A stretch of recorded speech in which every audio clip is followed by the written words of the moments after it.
Selamat siang Ibu dan Bapak semuanya dan juga sahabat-sahabat PPDI dimanapun berada. Siang ini kita akan berbincang-bincang mengenai bagaimana persoalan dan upaya untuk menghapuskan stigma dan diskriminasi terhadap penyandang disabilitas dalam dunia kerja dengan merujuk pada konteks dan regulasi nasional serta agenda rencana aksi pemungkinan ASEAN atau ASEAN Enabling Master Plan 2025. Bersama kami siang ini sudah ada 4 orang narasumber. Yang pertama ada Bapak Ketua Perkumpulan Penyandang Disabilitas Indonesia, Pak Gufroni Sakarir. Selamat siang Pak Gufron. Selamat siang Mbak Pipi. Dan kemudian ada tim data dan publikasi dari Migrant Care, Mas Yofi Arista. Selamat siang Mas Yofi. Selamat siang Mbak Ratna. Selamat siang. Migrant Care ini adalah sebuah organisasi masyarakat sipil yang berfokus pada isu-isu buruh migran. Dan ada Mbak Ati atau nama lengkapnya Ibu Kurniati, merupakan Corporate Communication Manager PT LRT Jakarta. Selamat siang Mbak Ati. Selamat siang Mbak Pipit, apa kabar semuanya? Alhamdulillah baik. Ketemu lagi kita ya Alhamdulillah. Mbak ya. Ya, ketemu lagi. Semangat ya Mbak. Ya, mudah-mudahan nanti bisa ketemu lagi di lain kesempatan juga. Iya, pasti Dan senang membantu. ya, dan satu orang lagi ini seorang pejabat yang cukup penting dari Kementerian Tenaga Kerja, Direktur Penempatan Tenaga Kerja Dalam Negeri Republik Indonesia, Ibu Nora Kartika Setyaningrum. Ibu Nora, selamat siang Pak Gufron dan terima kasih Bu At. Bu untuk waktunya, terima kasih banyak. Yang Ibu Nora. Selamat siang Bu Nora. Oke, kita ini bincang-bincangnya santai ya, meskipun isunya cukup serius, tapi kita coba kemas dengan santai. Saya coba sampaikan dulu beberapa hal sebelum kita masuk ke dalam diskusi.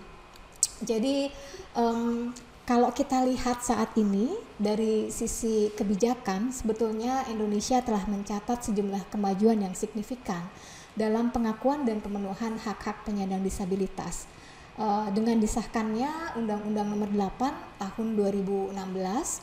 Demikian juga pada tingkat ASEAN karena telah diluncurkan dokumen rencana aksi bersama atau ASEAN Enabling Master Plan 2025 pada tahun 2018. Namun sepertinya belum cukup banyak yang memahami esensi dari baik undang-undang ini maupun dokumen yang ada di ASEAN tersebut. Dan karena itu kita mencoba untuk membincangkan siang ini bagaimana sebetulnya apa yang menyebabkan upaya untuk bisa lebih mendorong penegakan hak-hak bagi penyandang disabilitas khususnya dalam dunia kerja ini masih terkendala. Salah satu hal yang kami catat itu persoalan utama itu ada pada pemahaman yang ternyata masih terbatas dan juga terfragmentasi. Dan ini yang kemudian menimbulkan sebuah polarisasi gitu ya. Ada kecenderungan seakan-akan isu disabilitas itu adalah tanggung jawab lebih besar kepada Kementerian Sosial gitu. Belum bisa dilihat bahwa ini sebetulnya adalah sebuah isu interseksionalitas yang dia ada di semua sektor gitu. Nah, bagaimana kemudian khususnya dalam bidang ketenaga kerjaan kita akan coba lihat dan perbincangkan siang ini. Bapak dan Ibu sekalian, terkait dengan pada saat pandemi ini kita bisa mengetahui bagaimana sebetulnya pandemi memberikan dampak yang begitu dalam ya dan sangat khusus kepada teman-teman penyandang disabilitas. Ada sebuah hasil kajian terbaru, ini kajian dampak COVID-19 terhadap penyandang disabilitas dalam laporan yang berjudul Yang Bergerak dan Yang Terpapar di Masa Pandemi. Kajian ini dilakukan oleh Jaringan Organisasi Penyandang Disabilitas pada tahun 2020, itu menunjukkan bahwa mayoritas responden penyandang disabilitas bekerja pada sektor informal dengan kisaran pendapatan antara 500.000 hingga 1 juta rupiah. Dan pandemi ini membuat kondisi ekonomi secara umum kan melemah, dan karena mereka berada pada sektor informal, maka dampak kepada teman-teman penyandang disabilitas itu memang jauh lebih hebat, jauh lebih dalam. Nah, karena itu upaya untuk bisa mengintegrasikan, memastikan isu ketenagakerjaan dan peluang ekonomi bagi penyandang disabilitas sangat penting untuk masuk dalam skema pemulihan kehidupan secara menyeluruh pasca pandemi. Nah, di Indonesia sendiri sebetulnya di dalam undang-undang penyandang disabilitas itu sudah diatur ada kuota bagi penyandang disabilitas, di mana 1% perusahaan swasta itu sebetulnya wajib ya menyediakan peluang kerja bagi penyandang disabilitas, sementara instansi pemerintah itu sebesar 2%. Namun dalam prakteknya ini sepertinya masih jauh, dan inilah yang kemudian ingin kita coba perbincangkan lebih jauh ya. Apa sebetulnya yang menjadi hambatan utamanya? Tentang peluang kerja bagi penyandang disabilitas, secara khusus di dalam dokumen rencana induk pemungkinan ASEAN itu juga sudah ada poin tersendiri yang mencatat tentang hal itu, di mana diharapkan memang ada keselarasan kebijakan dan undang-undang ketenagakerjaan pada tingkat regional dan nasional, yang ini juga harus tentu saja sesuai dengan ILO Convention ya, dan instrumen hak asasi manusia. Nah, karena itu sekarang kita coba mulai ya untuk mendiskusikan hal ini, dan saya akan meminta rekan saya Mahreta untuk memulai perbincangan kita. Silakan Reta. Iya, terima kasih Mbak Pipit. Selamat siang Bapak Ibu narasumber. Terima kasih telah hadir dalam podcast kami. Senang bisa bertemu, dan sebenarnya ini adalah podcast pertama ya Mbak Pipit untuk PPDI. Tapi ya inilah kemajuan teknologi, sekalipun kita ada masing-masing di rumah, atau ada Mbak Pipit dan Pak Gufron yang di studio, tapi kita tetap sama-sama bisa bertemu.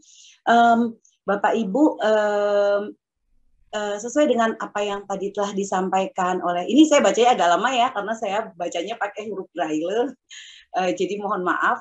Ya, sesuai tadi yang telah disampaikan Mbak Pipit, bahwa kita nih Indonesia sudah punya nih peraturan perundang-undangan, bahkan lebih jauh lagi untuk di kawasan ASEAN sendiri, di mana kita Indonesia adalah juga tergabung di dalamnya, kita juga sudah mempunyai sejumlah dokumen untuk mendukung hak-hak penyandang disabilitas.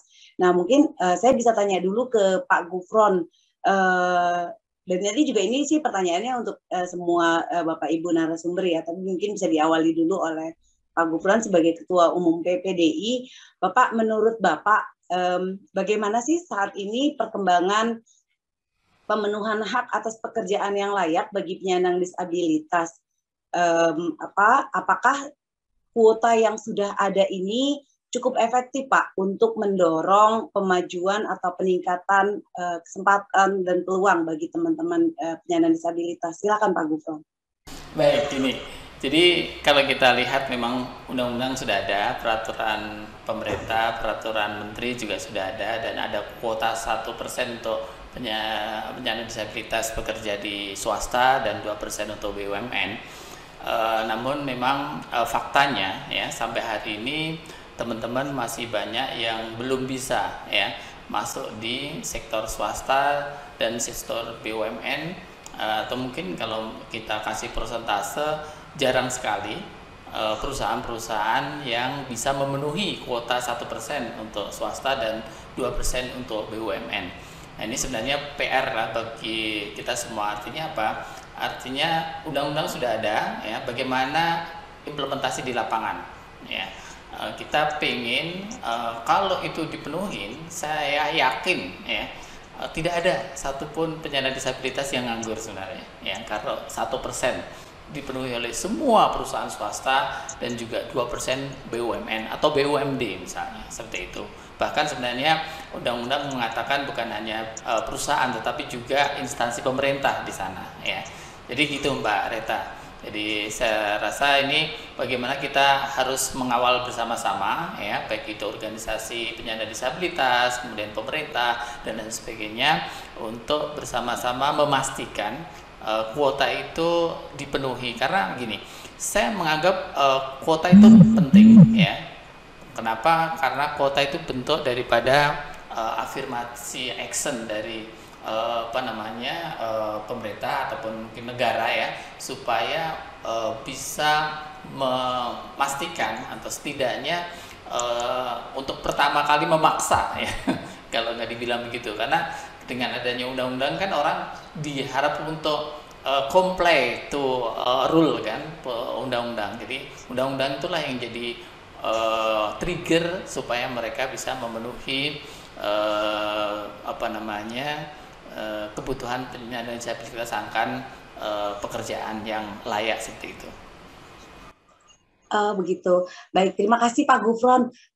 Bolehkah saya mendengar tanggapan dari teman-teman migrant care? Memang mungkin ini adalah isu yang baru ya buat teman-teman, tapi buat teman-teman seperti tadi yang sudah dijelaskan oleh Mbak Pipit sebelumnya, bahwa sebenarnya kita Indonesia sudah nggak kurang gitu peraturan, dan juga bahkan kita sudah punya kuota khusus nih untuk mendorong, kalau tadi kata Pak Gufron, untuk dalam tanda kutip memaksa agar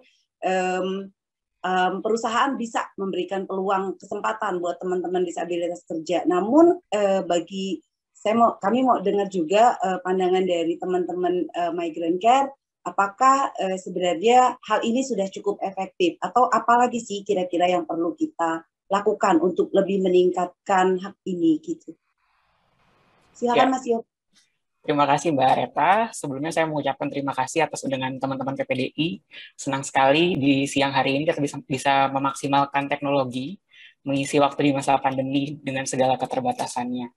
Nah, merespons tadi pertanyaan Mbak Reta, dalam konteks pekerja migran dan interseksionalitas isu dengan disabilitas, sebetulnya ada dua hal yang bisa disoroti. Yang pertama adalah kondisi pekerja migran yang beririsan erat dengan kerentanan mereka untuk menjadi penyandang disabilitas baru.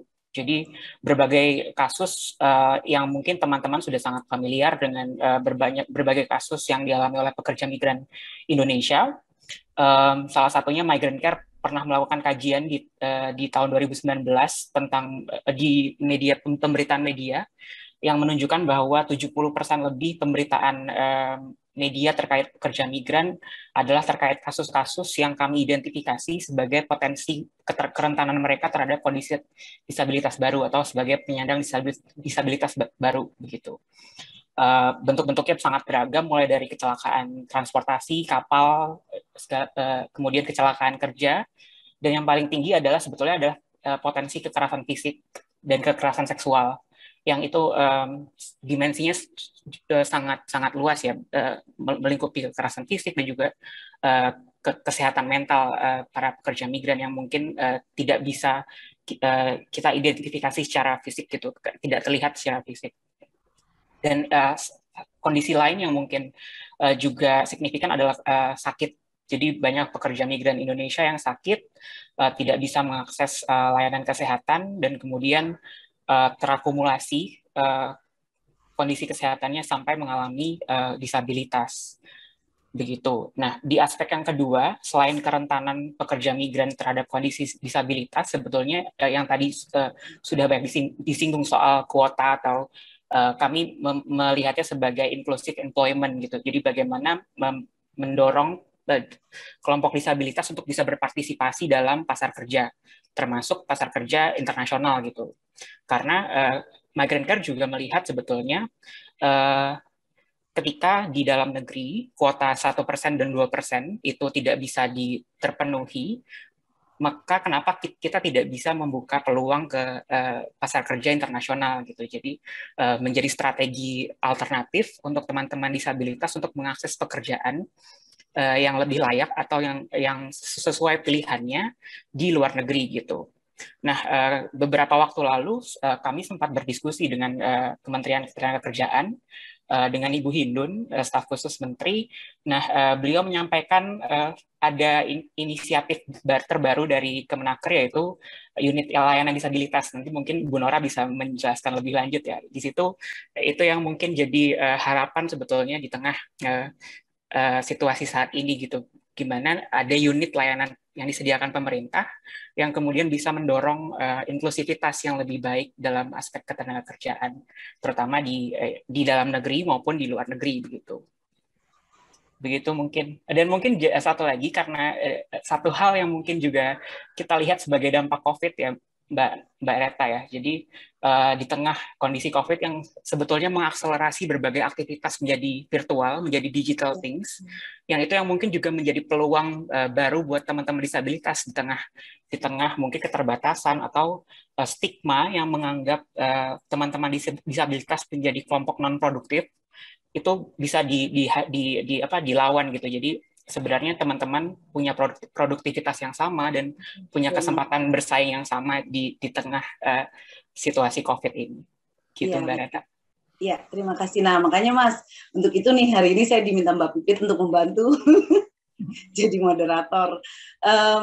Terima kasih Mas Yogi. Ternyata kita juga baru tahu ya bahwa isu disabilitas juga bukanlah isu yang baru di Migrant Care. Ternyata selama ini teman-teman Migrant Care juga sudah sedikit menghadapi atau masuk ke isu ini ya. Mungkin nanti ke depan kita bisa lebih bekerja sama lagi. Dengan pertanyaan yang sama nih untuk Ibu Nora, kayaknya belakangan ya yang gongnya soalnya. Untuk Ibu Kurniati dari LRT, bagaimana sih menurut Ibu atau menurut pandangan Ibu mengenai setiap peraturan yang sudah ada, bahkan kuota juga gitu. Apakah peraturan dan kuota ini sudah cukup efektif untuk meningkatkan peluang kerja bagi teman-teman penyandang disabilitas, Ibu? Baiklah, terima kasih Mbak Reta atas kesempatan yang telah diberikan kepada PT LRT Jakarta. Senang sekali saya bisa kembali bersama-sama dengan sahabat-sahabat teman-teman PPD ini. Jadi kalau dilihat dari pengembangan pemenuhan, apakah ini sudah setara atau belum? Kalau kita memandang dari faktor kesetaraan, setara sudah. Menurut kita sebetulnya sudah ya, karena perundang-undangan sudah dilakukan oleh pemerintah. Namun ada beberapa hal yang masih belum maksimal karena ada faktor-faktor lainnya nih yang mempengaruhi hal tersebut. Salah satu contohnya adalah diskriminasi.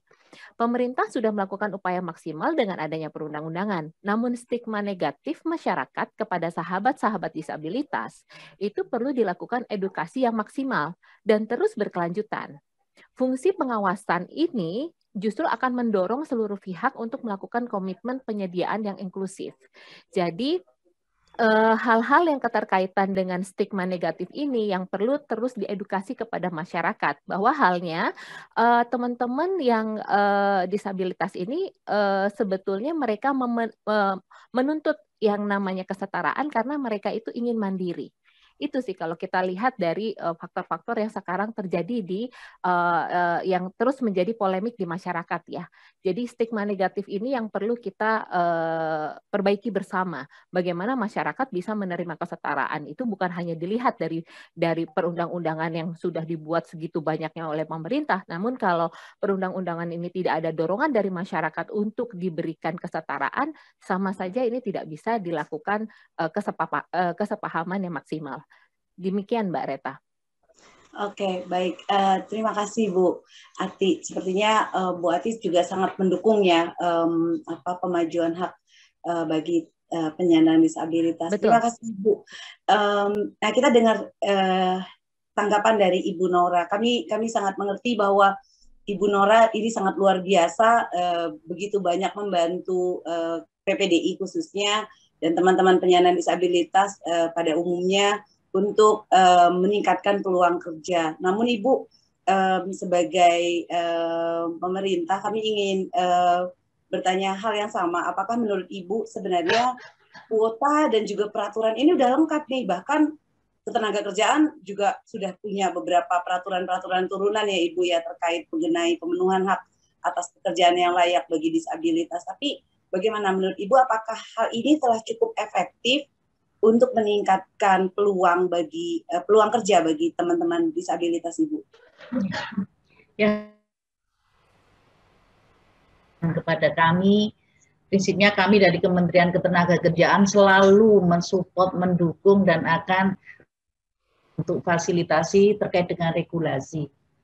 Jadi memang kalau kita berbicara masalah kuota itu memang hanya sebuah sebuah pijakan minimal yang harus dilakukan bersepakat awal. Kalau tidak ada aturan kuota, nanti tidak akan ada pengerucutan sampai nanti mendekati hal yang kita inginkan bersama. Makanya ini kuota ini kita masalah langkah tindakan afirmatif. Gitu. Artinya sudah memadai. Kalau tidak ada aturan, semakin tidak akan jelas langkahnya mau ke depan. Kami lakukan ini dalam rangka untuk mempromosikan dan mendorong penyatuan penyandang disabilitas ke dalam pasar tenaga kerja. Ketenagakerjaan ini sudah sangat merespon dengan adanya peraturan penyandang disabilitas. Ini yang pertama, itu kita Perpres penghormatan, pelindungan, dan pemenuhan hak penyandang disabilitas terkait dengan pemberian penghargaan kepada perusahaan dan BUMN yang mempekerjakan disabilitas. Ini kita mendorong bahwa mereka yang nanti mempekerjakan penyandang disabilitas perusahaan 2% nanti akan mendapatkan penghargaan yang nanti akan dilakukan oleh Bu Menteri, yang nanti akan disaksikan oleh Bapak Presiden, yang telah dilakukan suatu reward upaya-upaya yang kita lakukan. Bahkan Bu Menteri sudah menerbitkan Permenaker terkait dengan pemberian penghargaan perusahaan dan BUMN yang mempekerjakan penyandang disabilitas. Yang kedua, itu PP dari Undang-Undang nomor pasal 55 yang mengamanahkan bahwa seluruh dinas yang membidangi ketenagakerjaan wajib memiliki unit layanan disabilitas. Ini juga sudah diturunkan di dalam PP 60 tahun 2020, diturunkan lagi ke Permenaker 21. Kita bangun, kita kolaborasikan, dan kita juga selalu melibatkan Bapak Gufron untuk proses tersebut. ULD bidang ketenagakerjaan ini adalah sebuah proses pelayanan penguatan yang ada di seluruh dinas yang membidangi ketenagakerjaan untuk mempertemukan pencari kerja, dalam hal ini teman-teman penyandang disabilitas. Ini tidak hanya penyandang disabilitas yang nanti dilayani, tapi penyedia job portal, penyedia disabilitas, yang ada rehabilitasi sosial setelah teman-teman penyandang disabilitas usia kerja yang siap memasuki dunia kerja. Kita trigger itu. Terus dengan pendidikan, kita juga ada kolaborasi yang nanti kita akan melakukan MOU. Terus dengan BUMN kita tahun kemarin MOU. Artinya 1% maupun 2% ini sudah kita lakukan tindak lanjut. Dan ini kita bangun regulasi dan implementatif. Bahkan ULD bidang ketenagakerjaan ini kami sudah kolaborasi dengan Kemendagri. Kemendagri, Bapak Menteri dalam surat edaran ke seluruh kepala daerah, gubernur, bupati, wali kota, bahwa seluruh dinas yang membidangi wajib menganggarkan, wajib memiliki unit layanan disabilitas bidang ketenagakerjaan yang nanti sebagai rumah teman-teman melakukan konsultasi, mencari pekerjaan, dipertemukan dengan pemberi kerja. Kalau memang formal, kalau pengen informal, nanti dialih seperti apa. Dia akan berusaha seperti apa di sektor informal, ataupun mau peningkatan keterampilan dulu sebelum bekerja. Ini ketenagakerjaan ini menjadi hal yang sangat strategis bagi teman-teman penyandang disabilitas, dan nanti akan kita masifkan ke seluruh kepala daerah, baik gubernur maupun wali kota, bupati. Inilah langkah-langkah strategis yang kita lakukan. Dan terkait dengan diskriminasi Ini sebetulnya kita ada dua, kita menjembatani antara supply. Supply ini akan kita bangun seperti apa nanti lininya untuk mempersiapkan penyuluhan dari pemberi kerja. Dan nanti kita sudah melakukan komitmen atau melakukan kerjasama atau MOU. Inilah yang nanti biar nanti penyandang disabilitas sesuai kualifikasi, pemberi kerja mendapatkan manfaat dengan memberikan edukasi bahwa penyandang disabilitas itu tidak membebani, tapi dengan keragaman yang pas, karena keragaman tidak hanya motorik, ada mental dan intelektual. Seperti apa penanganannya, treatmentnya, yang cocok seperti apa kualifikasi, tidak harus pendidikan tinggi. Dengan keterampilan skill ini bisa memberikan kualifikasi yang memadai. Mungkin itu, jadi kita tidak hanya awal untuk meningkatkan peran dari teman-teman penyandang disabilitas, dan nanti tidak menutup kemungkinan luar negeri. Wow. Ini tidak hanya dalam negeri tapi di luar negeri. Ya inilah mungkin kita menghindari sanksi, karena kalau kita memaksa pemberi kerja untuk hasilnya kurang bagus karena kasihan penyandang disabilitas, nanti dengan lingkungan yang perusahaannya tidak dari hati gitu. Itu terima kasih. Wow, iya terima kasih Ibu. Ternyata nih Mbak Pipit, Kementerian Tenaga Kerja sudah melakukan sangat banyak nih hal-hal untuk mendorong, ya sudah banyak hal yang dilakukan untuk mendorong peningkatan peluang kerja bagi disabilitas gitu ya. Tapi sebenarnya kemarin ini kita juga ada fokus group discussion atau diskusi terbatas. Teman-teman ini masih banyak mengeluhkan, masih banyak stigma Ibu, stigma negatif ya, yang dari perusahaan atau dari masyarakat terhadap disabilitas, diskriminasi, seperti yang tadi Ibu sampaikan. Selanjutnya mungkin pertanyaan selanjutnya bisa Mbak Pipit?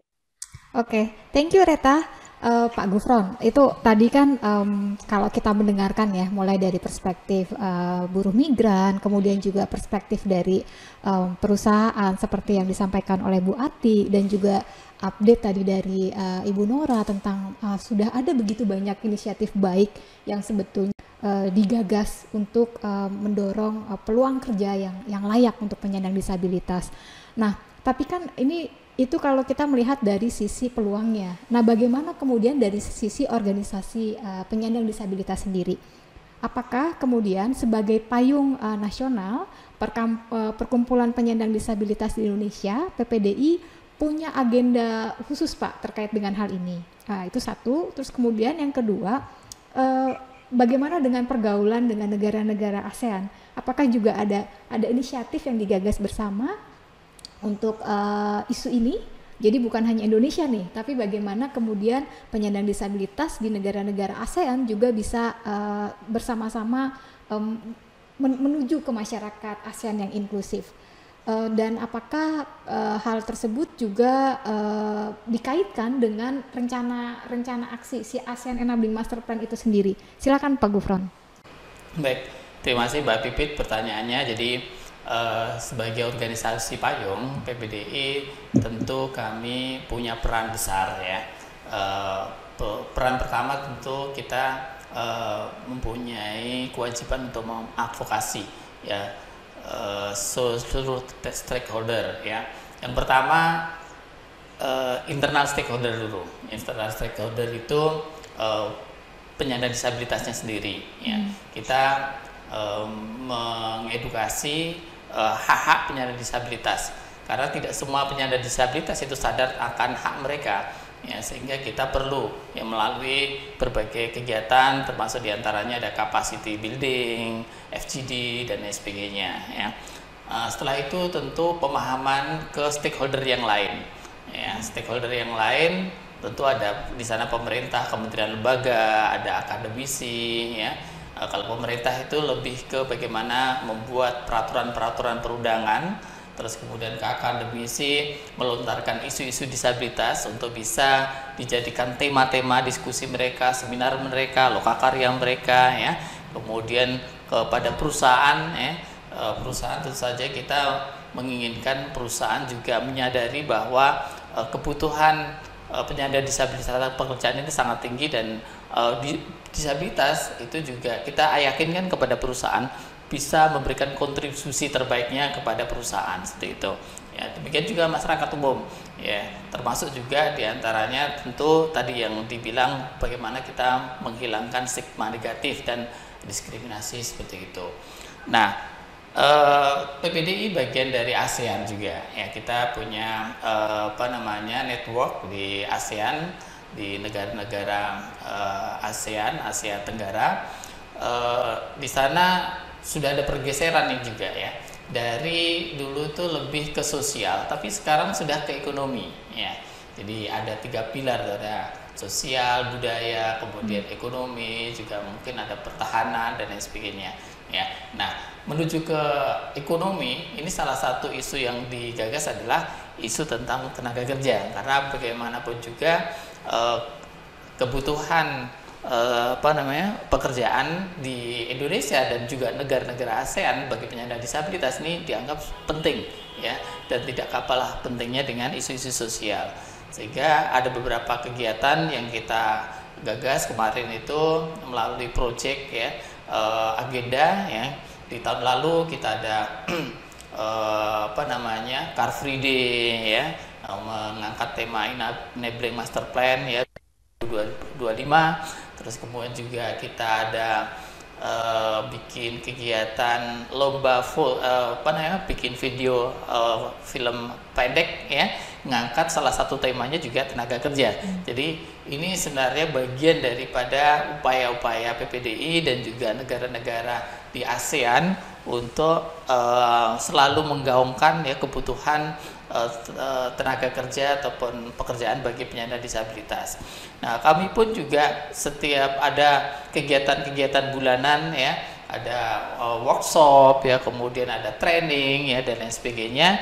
Semua itu ditujukan untuk bagaimana membuka peluang, ya, bukan saja di dalam negeri tapi juga mungkin di luar negeri. Jadi saya senang sekali tadi mendengar dari Migrant Care, jadi upaya untuk memberikan peluang pekerjaan tidak hanya di Indonesia tapi juga di ASEAN. Bahkan Bu Nora juga menyinggung juga bahwa peluang pekerjaan, ya, bagi disabilitas itu tidak tertutup kemungkinan juga di wilayah-wilayah ASEAN. Bagaimana kita menyiapkan nanti supply-nya, bagaimana nanti dengan keterampilan-keterampilan, karena kalau kita pendidikan masih panjang nih, harus menempuh misalnya SD sampai perguruan tinggi, tapi kalau keterampilan itu mungkin lebih singkat, ya, melalui berbagai macam kursus ataupun pelatihan-pelatihan yang diselenggarakan baik itu oleh pemerintah maupun juga swasta, seperti itu, Mbak Bibit.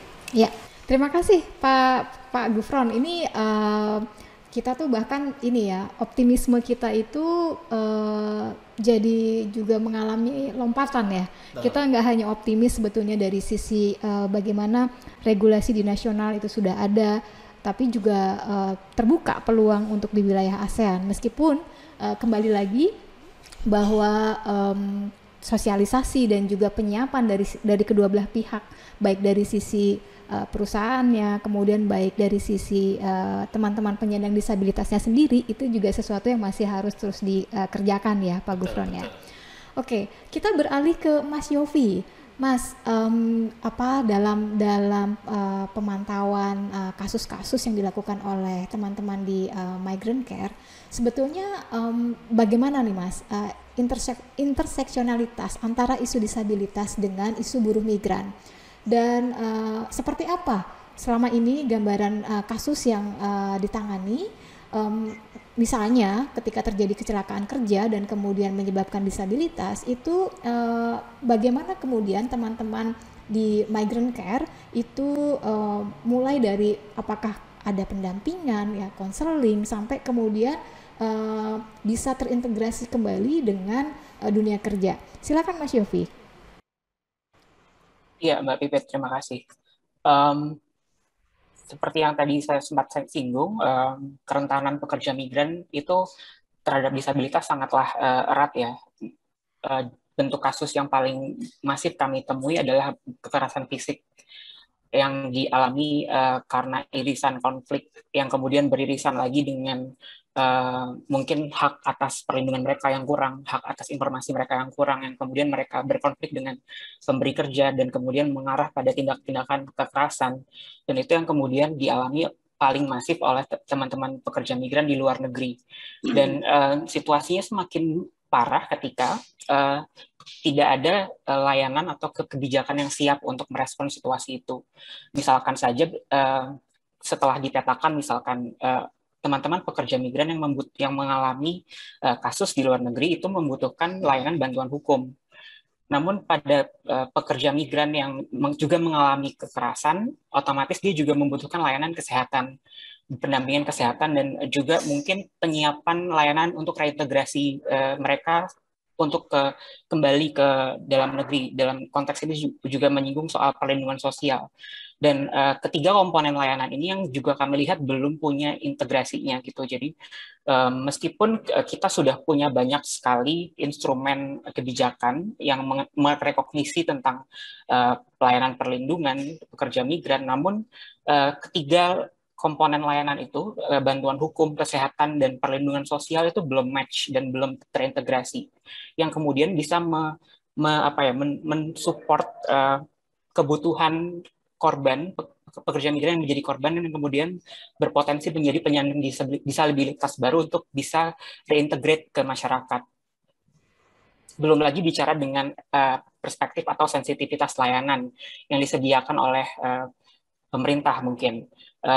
Banyak kasus yang kami lihat, pendampingan yang dilakukan mostly adalah sektor BNP 2 TKI, itu ketika mendampingi pekerja migran yang sakit misalkan, mereka tidak menyiapkan layanan-layanan mitigasi sebelum melakukan penjemputan, misalkan ketika pekerja migran itu membutuhkan kursi roda, let's say, atau membutuhkan layanan kesehatan. Namun itu tidak disiapkan dengan baik, dan hemat kami memang ketiga komponen itu yang harus dicermati secara betul dan harus diimplementasikan dengan baik begitu. Terima kasih Mas Yofi. Sekarang coba kita dengar dari perspektif Mbak Ati ya. Mbak Ati, kalau sebagai sebuah perusahaan yang bergerak pada bidang transportasi publik yang masif, di LRT sendiri agenda terbesar apa Mbak untuk bisa mendorong pengarus utamaan isu disabilitas dalam layanan transportasi publik? Ya, terima kasih Mbak Pipit. Jadi sebetulnya gini, kalau dari LRT, dari perspektif LRT sendiri ya, sebagai transportasi publik, kami ini masih muda sekali. Bisa dibilang kami baru berdiri selama 3 tahun. Ya kan? Jadi perkembangan untuk operasional kami pun masih dalam taraf yang terus membangun. Apalagi fase LRT Jakarta sendiri bisa dikatakan masih pendek dan kedepannya akan terus dilanjutkan. Nah, bagaimana peluang-peluang untuk para penyandang disabilitas dalam hal untuk bekerja, untuk bisa dapat bekerja sama, berkolaborasi dalam sistem transportasi? Saya pikir kalau seluruh transportasi, bukan hanya LRT Jakarta sendiri ya, tetapi di sini juga ada transportasi publik lainnya, terbuka lebar. Kesempatan itu terbuka lebar. Tetapi kalau di LRT sendiri, pastinya ini rencana strategi sedang dibentuk oleh seluruh tim human capital kami. Bagaimana nanti memberikan peluang-peluang kesetaraan yang inklusif bagi sahabat-sahabat disabilitas. Seperti itu, Mbak. Tetapi peningkatan kompetensi dan pembinaan pastinya itu akan dibentuk terlebih dahulu. Apakah nanti kita akan memberikan satu sistem yang sifatnya adalah short course untuk para sahabat disabilitas gitu ya, supaya nanti mungkin kita bisa melakukan, mungkin saja kita bisa melakukan yang namanya pembinaan-pembinaan usaha-usaha kecil. Nah, nanti usaha-usaha kecil ini mungkin kita bisa berikan kesempatan-kesempatan untuk bisa berkreasi di area-area sepanjang rute LRT Jakarta. Demikian, Mbak. Baik, Mbak Ati, kalau dari sisi layanan sendiri, apakah sudah ada upaya-upaya untuk bisa memberikan akomodasi yang layak untuk penumpang dengan disabilitas? Oh iya, tentunya PT LRT Jakarta sendiri kita terus melakukan namanya membuat paradigma positif dulu di seluruh teman-teman operator transportasi publik karena aksesibilitas bagi disabilitas itu sangat penting. Nah, yang dilakukan PT LRT Jakarta saat ini pemenuhan kesetaraan inklusif bagi teman-teman disabilitas itu sudah kami wujudkan dengan berbagai macam fasilitasnya. Di kita sendiri kita sudah ada yang namanya gate khusus untuk disabilitas. Jadi memang gate itu nantinya dipakai untuk teman-teman disabilitas. Terus tactile pastinya juga sudah ada gitu ya. Terus juga yang paling mekanisme yang sangat paling detail di kita di transportasi publik khususnya LRT Jakarta. Jadi apabila ada sahabat-sahabat disabilitas kita yang ingin menggunakan transportasi publik dan mereka contoh misalkan mereka membawa kursi roda seperti itu ya. Nah, mereka tinggal pergi aja ke gate terdekat, nanti dari gate tersebut akan ada petugas kami yang akan mengantarkan ke peron. Dan petugas kami semuanya di PT LRT Jakarta ini sudah dibekali dengan pelatihan. Itulah bentuk bagaimana kita mendidik seluruh SDM kita menjadi SDM yang profesional. Bukan hanya memberikan pelayanan secara normal kepada yang sahabat-sahabat normal saja, tetapi kepada passenger normal saja, tetapi kami memaksimalkan seluruh sumber daya manusia yang ada di LRT Jakarta ini untuk juga lebih mengenal bagaimana melayani sahabat-sahabat disabilitas. Kami waktu itu bekerja sama dengan Gaun saat itu, dan kami memberikan pelatihan yang sangat maksimal kepada seluruh karyawan kami. Dan bahkan di seluruh rute LRT Jakarta, seluruh mereka ini passenger service agent-nya bisa berkomunikasi dalam bahasa disabilitas, Mbak. Bahasa isyarat. Ya, bahasa isyarat, betul. Jadi kalau misalkan teman-teman yang ada di membutuhkan bahasa isyarat, tentu saja seluruh passenger service agent kami sudah lengkap melayani. Seperti itu, Mbak Ratna. Oke, jadi ini ya sudah ada beberapa bahkan bisa dibilang pendekatan yang sangat spesifik yang dilakukan Betul. oleh LRT. Sangat detail, betul. Ya, untuk memastikan bisa memberikan layanan yang inklusif untuk para penumpang dengan disabilitas. Betul, ya. betul. Dan mudah-mudahan ini ya Mbak, apakah mungkin tahun ini atau tahun depan itu apakah ada komitmen dari PT LRT sendiri untuk bisa memenuhi kuota, Mbak? Ya, kami harapkan di tahun depan ya, dengan adanya nanti rute kami yang mulai diperpanjang, pastinya untuk pemenuhan kuota yang 1% ini tentunya akan menjadi pemikiran yang sangat eksklusif. Gitu. Akan ada pemikiran-pemikiran yang harus segera diwujudkan karena terus terang saja untuk di transportasi publik ini tantangan terbesarnya adalah bagaimana memberikan pelayanan inklusif yang setara ya Mbak bagi sahabat-sahabat disabilitas. Oleh karena itu kita pun harus membutuhkan tangan-tangan teman-teman disabilitas untuk turut serta dalam membangun pelayanan publik yang maksimal seperti itu. Ya betul Mbak, itu sebetulnya salah satu prinsip yang sangat mendasar bahwa apapun yang kita lakukan kalau kita bicara disabilitas kita tidak bisa menggunakan asumsi dan justru teman-teman penyandang disabilitas sendirilah sebetulnya yang paling berhak dan paling tahu untuk bisa mengartikulasikan apa yang sebetulnya menjadi kebutuhan dan juga bagaimana sebaiknya pemenuhan tersebut diberikan. Iya, betul. Ya. Kita bergeser dulu ke Ibu Nora. Ini kalau di tahun 2021 ini, apakah ada agenda khusus Ibu Nora untuk lebih mendorong inklusi disabilitas dalam dunia kerja di tahun 2021 ini, Bu? Terutama karena ini kan pandemi ya, Bu ya. Bagaimana kemudian Kemenaker sendiri mencoba untuk melakukan penyesuaian-penyesuaian sehingga teman-teman penyandang disabilitas pada masa pandemi ini juga tetap bisa mempunyai peluang kerja yang baik, Bu. Silakan, Bu. Terima kasih. Jadi kami ini ada tugas dari Bappenas yang diinisiasi PP nomor 70 tahun 2019 terkait dengan rencana induk penyandang disabilitas.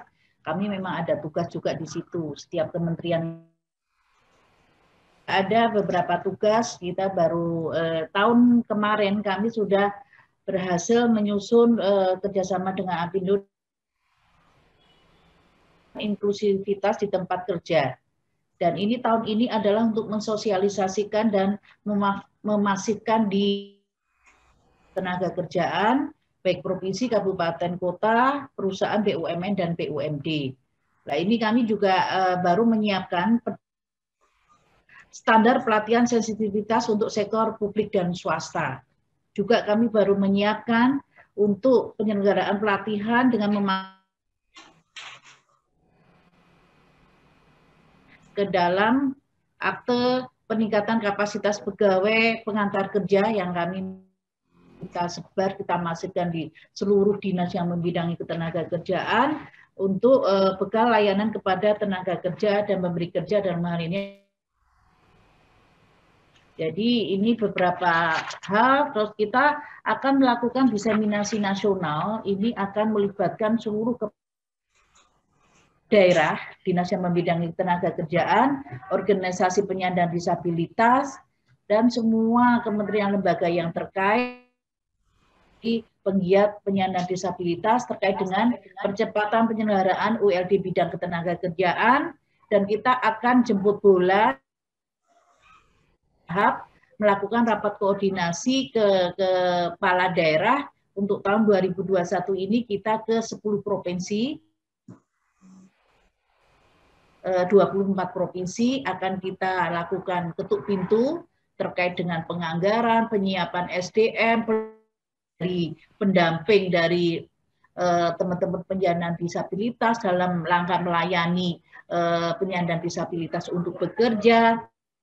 Terus juga akan tahun ini pemberian penghargaan kepada perusahaan dan BUMN yang mempekerjakan penyandang disabilitas, dan kami akan merevisi antara Apindo, Kemsos, dan Kemendikbud terkait dengan pelatihan dan penempatan tenaga kerja. Kita tidak lanjuti, akhir tahun kemarin juga ada rekrutmen terhadap teman-teman penyandang disabilitas. Ini nanti saya lapor Pak Gufron, mungkin BUMN akan melibatkan PPDI juga untuk Terus dalam rangka keketuaan Ibu Menaker dalam forum ASEAN, ini kemarin saya juga udah diskusi dengan Pak Gufron, nanti kami mau skill ya, atau kompetisi di para skill di ASEAN untuk para penyandang disabilitas. Jadi nanti seperti workshop dulu di tahun 2021 dengan seluruh anggota ASEAN. Kita brainstorming instrumen seperti apa. Beberapa hal yang dilakukan oleh Kemnaker terkait dengan penyandang disabilitas, kita akan melakukan secara masif. Terima kasih. Baik Ibu, terima kasih banyak Ibu Nora untuk ini ya, cukup banyak agenda untuk 2021 ini, dan bahkan juga memang sudah merambah advokasi pada tingkat ASEAN. Saya kembalikan lagi kepada Reta untuk masuk ke sesi berikutnya. Silakan Reta.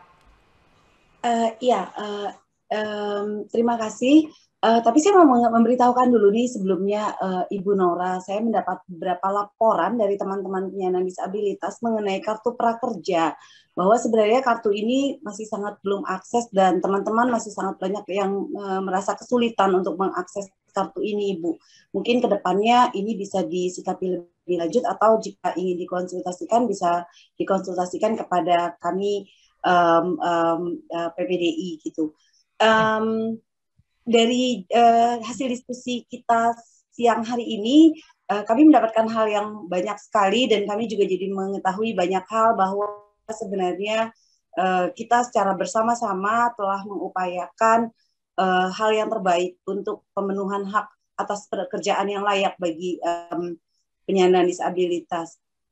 Namun seperti tadi yang sudah saya katakan sebelumnya, bahwa pada diskusi yang kami lakukan baru-baru ini, diskusi terbatas kami itu sekitar bulan Maret kemarin, itu kami masih menemukan gitu, teman-teman disabilitas itu masih menemukan banyak hambatan dan tantangan, mulai dari saat perekrutan sampai ketika mereka pun sudah di dalam dunia kerja gitu.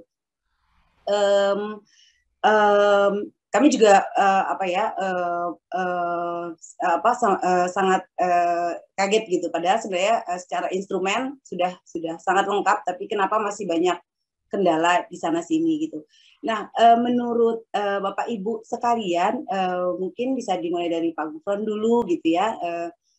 Kira-kira apa sih yang bisa Bapak Ibu rekomendasikan untuk pemenuhan hak pekerjaan yang layak bagi penyandang disabilitas. Jadi apa sih yang bisa Bapak Ibu sekalian rekomendasikan gitu supaya kita bersama bisa meningkatkan peluang kerja, kesempatan bagi teman-teman disabilitas.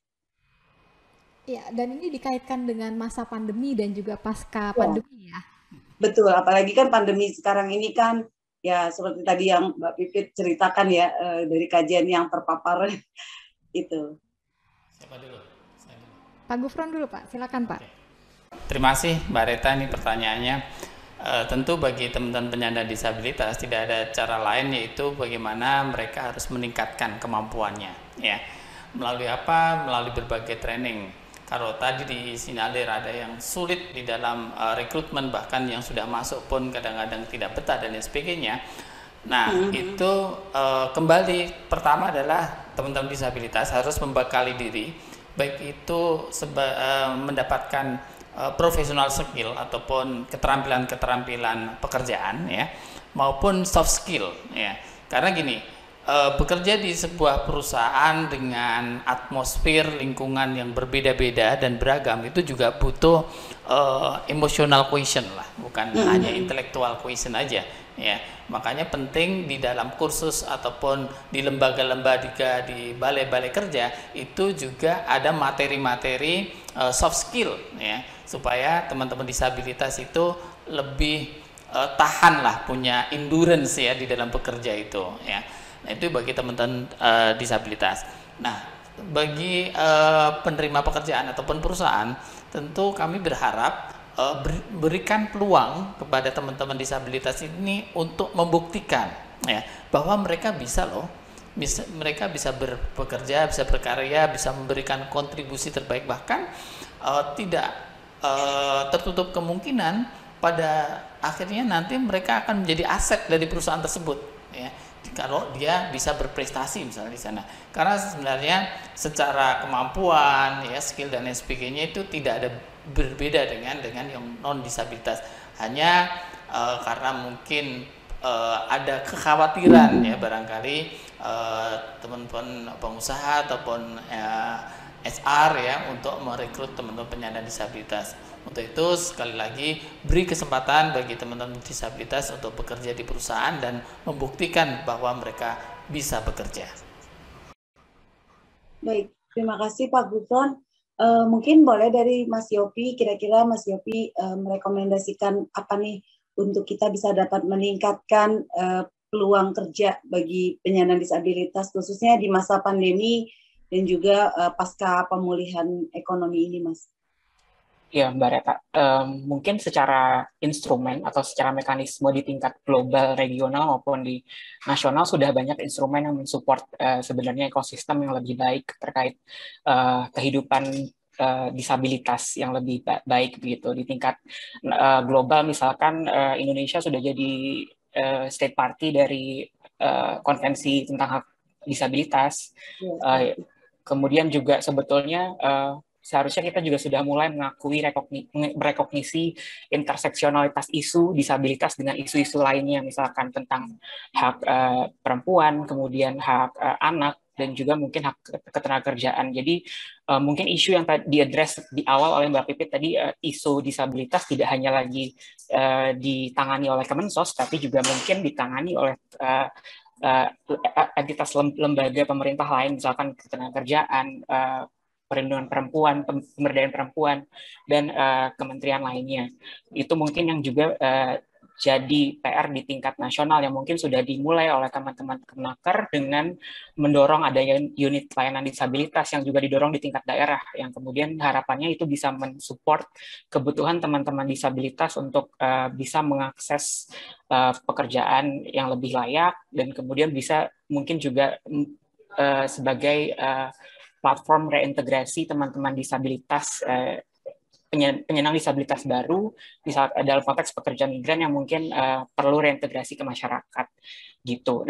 Dan mungkin dari sisi pemerintah, hal yang bisa dilakukan sebetulnya adalah untuk membuka, memulai meng-approach atau mengencourage terbukanya pasar kerja internasional tadi. Misalkan di tingkat ASEAN sebetulnya tadi sudah disampaikan oleh Pak Gufron, perlahan dan pasti sudah bergeser gitu. Mulai sebelumnya yang hanya fokus isu disabilitas hanya masuk pilar sosial, mulai bergeser ke ekonomi, dan mungkin bisa di semua pilar bisa berjalan gitu, di politik dan keamanan, dan semua pilar teman-teman disabilitas bisa terlibat gitu. Dan itu yang mungkin kemudian jadi peluang untuk antar negara di ASEAN untuk bisa merekognisi kebutuhan teman-teman disabilitas di masing-masing wilayah gitu. Misalkan dalam kebutuhan ketenaga kerjaan, mulai meng-approach antar negara penempatan dan pengirim untuk membuat MOU yang lebih inklusif gitu, melibatkan teman-teman disabilitas, membuka pasar kerja antar negara khusus disabilitas dan lain sebagainya. Dan itu yang mungkin jadi satu peluang untuk bisa dilakukan ke depan.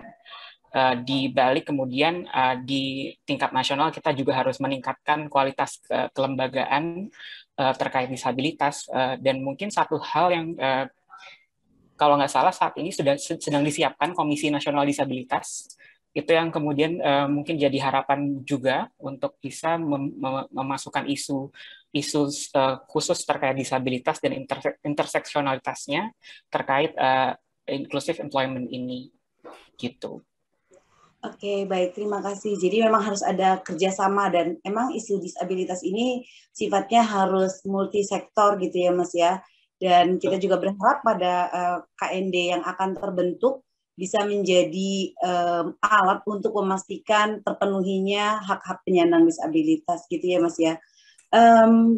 Saya juga boleh mendengar sedikit rekomendasi dari Ibu Ati. Silakan Ibu. Ya, terima kasih Mbak. Jadi kalau kita melihat ya tentang bagaimana inklusif terkait dengan ketenaga kerjaan bagi penyandang disabilitas, ada beberapa hal yang perlu kita soroti, yaitu tentang kesepahaman ide. Bagaimana kesepahaman ide terkait kesetaraan di seluruh industri ini perlu betul-betul menjadi satu concern yang konsentrasinya memang betul-betul harus luar biasa. Bagaimana penerimaannya, bagaimana pengembangan pada saat mereka sudah diterima, pembinaan itu betul-betul harus inklusif, harus betul-betul detail gitu. Jadi nggak cuman hanya sepaham idenya, kita mau menyetarakan keseluruhannya, diterima iya, tetapi tidak ada pengembangan di dalamnya. Kesian kan? Jadi sudah diterima tapi tidak dikembangkan. Jadi cuma dikasih aja pekerjaannya itu lagi. Padahal saya rasa teman-teman disabilitas ini semuanya memiliki pola pikir yang luar biasa gitu. Profesionalisme mereka mungkin lebih daripada apa yang kita sekarang ini ada. Jadi harus ada yang kontinuitas keterlibatan kita pada saat mereka sudah berada di industri itu betul-betul dilihat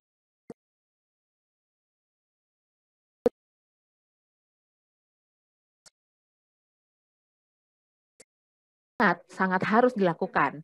Nah, selain daripada itu membuka peluang-peluang usaha mandiri. Bisa saja seperti tadi yang Pak Gufron bilang mengikuti training-training. Ada satu training yang mungkin bisa juga diikuti oleh para penyandang disabilitas yaitu voice over. Nah, voice over ini sebetulnya pelatihan-pelatihan yang sekarang lagi tren nih. Bagaimana mengisi suara-suara untuk iklan, dan sebetulnya simple ya. Tetapi itu kalau diikuti secara maksimal trainingnya, itu betul-betul bisa membantu para penyandang disabilitas. Bahkan ada beberapa disabilitas di tempat di mana saya juga ikut latihan tersebut, itu mereka memiliki kompetensi yang luar biasa loh. kita nggak pernah tahu ternyata di balik semua itu keistimewaan itu memang ada gitu. Dan untuk pemerintah sendiri, berikanlah peluang modal kerja yang ringan, berkelanjutan, sehingga lahan pembinaan itu betul-betul tercipta. Kalau kita sudah menciptakan hal tersebut, dan kalau di industri itu berikan alat penunjang kerja yang sesuai dengan standar bagi penyandang disabilitas. Kita sudah tahu kita mempekerjakan disabilitas nih, berarti kita juga harus mempersiapkan alat-alat kerjanya sesuai dengan standar. Sehingga apa? Jangan sampai kita menuntut mereka profesional, tapi kita tidak memberikan peralatan yang sesuai dengan standar penyandang disabilitas. Itu nggak fair. Seperti itu, ya kan? Dan tadi yang Ibu Nora sampaikan, berikan penghargaan bagi perusahaan yang memang memperkerjakan penyandang disabilitas dan juga ditambahkan sedikit, Bu, yang memberikan standar kerja penyandang disabilitas sesuai dengan aturan Kemenaker dan juga mereka memberikan alat penunjang kerjanya sehingga betul-betul partisipasi aktif dari perusahaan itu dituntut. Bagaimana mereka melakukan pengembangan dan pembinaan bagi para sahabat disabilitas sehingga terwujudlah yang namanya inklusif. Seperti itu, Mbak. Oke, terima kasih. Wow, banyak banget nih rekomendasinya. Dan banyak ide-ide baru juga ya yang Ibu Ati sampaikan. Ibu Nora boleh rekomendasinya Ibu kira-kira untuk di masa pandemi ini apa yang Ibu rekomendasikan agar terpenuhinya atau meningkatkan peluang bagi teman-teman disabilitas dalam bekerja? Maaf Ibu, kami belum bisa mendengar suara Ibu. Oh, ya. Ya, oke. Ya, jadi pandemi ataupun bisa dikemas dalam komitmen bersama. Jadi artinya sebetulnya perusahaan walaupun pandemi itu tetap harus operasional.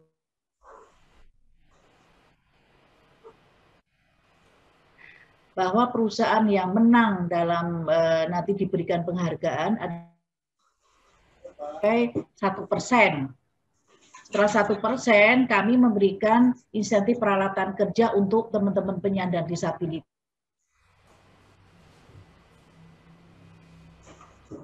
Kita sudah memberikan trigger kepada perusahaan yang mempekerjakan penyandang disabilitas. Nanti ditambah sharing cost oleh perusahaan. Jadi alat bantu yang digunakan oleh penyandang disabilitas. Pembekalan keterampilan kerja bagi penyandang disabilitas itu terkait dengan technical skill-nya dan soft skill. Jadi penyandang disabilitas itu nah ini beberapa langkah bahwa kita ya tadi disampaikan ada edukasi dengan melakukan nanti kami membuat sebuah frame untuk mengenakan lingkungan kerja bagi penyandang disabilitas dengan pekerja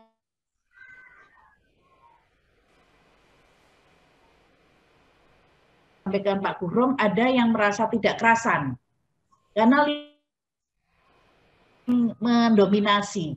Jadi kalau lingkungannya cuek, tidak mau membantu dan tidak aware, dia akan merasa inilah edukasi yang akan terus-menerus dari Kemenaker akan kita bangun di masa pandemi. Paling tidak perusahaan itu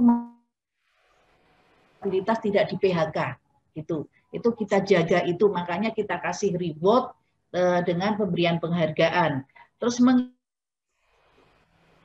menyatu, baur, inklusi, itu saling memahami bahwa dengan disabilitas non disabilitas itu tidak ini di PT Suai bagus, nanti boleh dicek di Subang.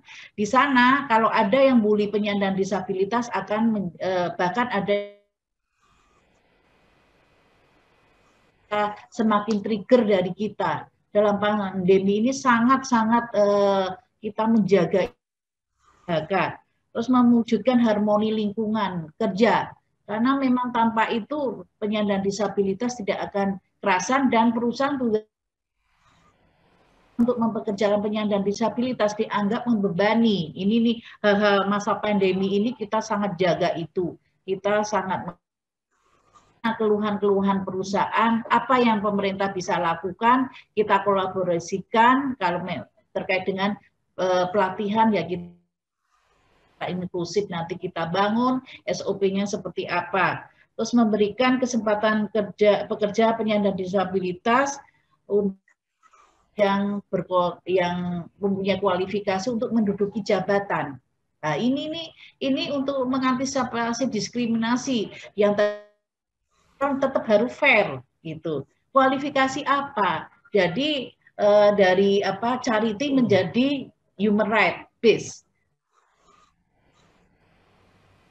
Ini yang harus dieksplorasi ini. Inilah kesempatan-kesempatan yang di masa pandemi ini harus diprioritaskan, peningkatan karir dan jaminan kesejahteraan secara setara untuk seluruhnya. Ini akan kita jaga. Kita akan melakukan analisis jabatan bagi penyandang disabilitas. Ini langkah-langkah strategi pandemi ini, pendataan penyandang disabilitas agar kita menyurapi seluruh kepala daerah dan disabilitas dijaga jangan sampai di PHK gitu. Dan perusahaan-perusahaan kita minta melalui CSR-nya kalau belum bisa disabilitas secara formal melalui CSR-nya, pemberdayaan yang tadi saya sampaikan Bu Ati, pemberdayaan di sektor informal, apa kemampuan minat bakat penyandang disabilitas. Itu beberapa hal masa pandemi ini kita regulasi dan kita baik pemerintah pusat, daerah, kementerian lembaga dengan Kemenko PMK mengawal implementasi dengan Bappenas mengawal program rencana induk penyandang disabilitas. Inilah beberapa hal yang telah kami lakukan. Terima kasih. Terima kasih Ibu, sudah sangat konkret dan jelas ya, dan juga banyak banget nih jadinya rekomendasinya gitu. Silakan Mbak Pipit. Oke, terima kasih kepada Pak Gufron, kemudian kepada Mas Yofi, kepada Ibu Ati dan Ibu Nora untuk bincang-bincangnya siang ini. Ini udah nggak terasa ya, kita sudah 1 jam dan mudah-mudahan kita bisa bertemu dalam podcast selanjutnya. Tapi dari diskusi kita tadi sekitar 60 menit, ada beberapa hal yang bisa kita petik gitu ya. Yang pertama adalah bahwa upaya untuk mewujudkan lingkungan kerja yang inklusif untuk memenuhi kuota sebagaimana sudah diamanatkan oleh undang-undang, itu adalah sebuah upaya yang membutuhkan kerja dari semua pihak ya, baik dari masyarakatnya sendiri, kemudian juga dari pemerintah, dari perusahaan. Ini semuanya harus sama-sama berusaha untuk bagaimana hal itu bisa tercapai, karena antara demand dengan supply itu kalau nggak ketemu itu akan sulit gitu ya. Jadi semua pihak diharapkan kemudian bisa mengambil peran yang aktif, dan prinsip yang kemudian juga harus dipegang adalah nothing about us without us. Bagaimana kemudian kita perlu terus-menerus memposisikan teman-teman penyandang disabilitas itu sebagai subjek, bukan sebagai objek, dan juga pendekatan yang kemudian bertransformasi. Ini bukan pendekatan charity, ini adalah sebuah pendekatan berbasiskan hak asasi manusia. Dan memang upaya-upaya ini perlu dilakukan dengan pendekatan yang lebih dikenal dengan sebutan jalur ganda gitu ya, bahwa pada satu titik kita memerlukan upaya-upaya yang sangat khusus, yang spesifik, sebagaimana tadi sudah disampaikan juga diceritakan oleh Mbak Ati.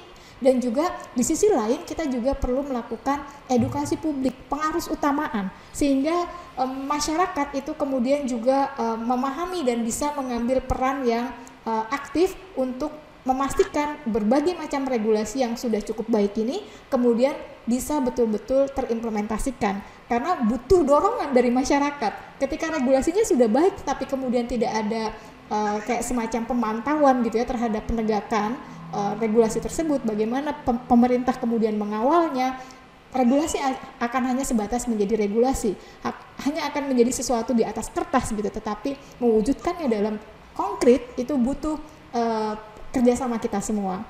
Terima kasih Bapak dan Ibu sekalian atas kehadiran dan kontribusinya, dan sekali lagi kami senang sekali dengan dukungan Ibu dan Bapak, dan sampai berjumpa dalam podcast selanjutnya. Salam.